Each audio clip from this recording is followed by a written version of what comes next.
Hello, and greetings from RPGmodsFan.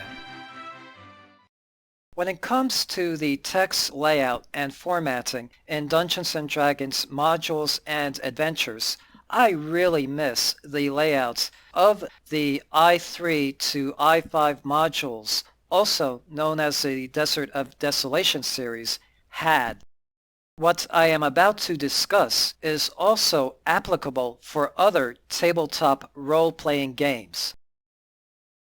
In the I3 to I5 modules, each individual area or room had the following layout for describing it. Boxed text. Any readily noticeable and obvious features are generally described in the boxed text section to allow the Dungeon Master to read the text out loud directly to the players. Play. This section outlines the general sequence of events that may take place in the area or room. For example, players entering the room from the door must first encounter the trap, which releases the monster. Only by defeating the monster can the treasure be found. Play explains the general order that the sections should be used in. Additional size and dimension information about the area is also included here.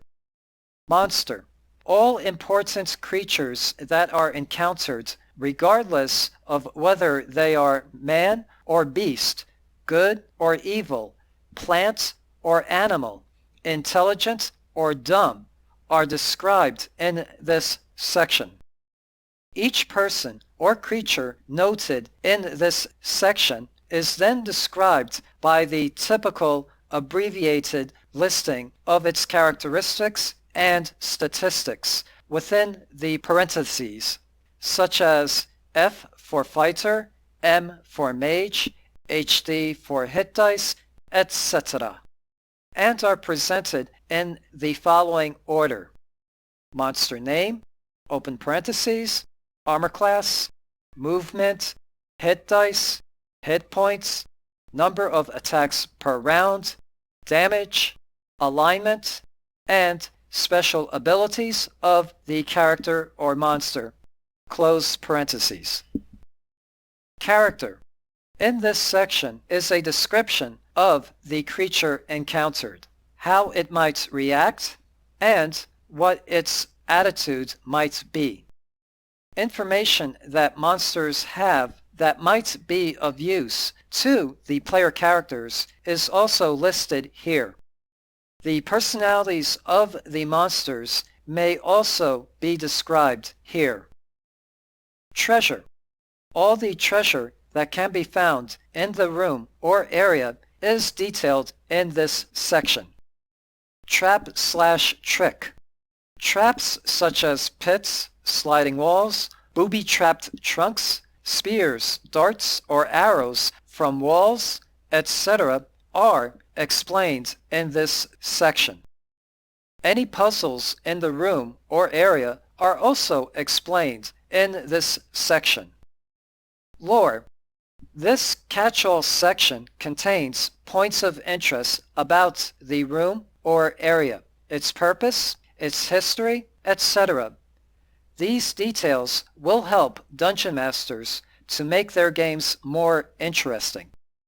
Any information that the player characters can garner or learn from runes, tomes, scrolls, tablets, wall writings, etc.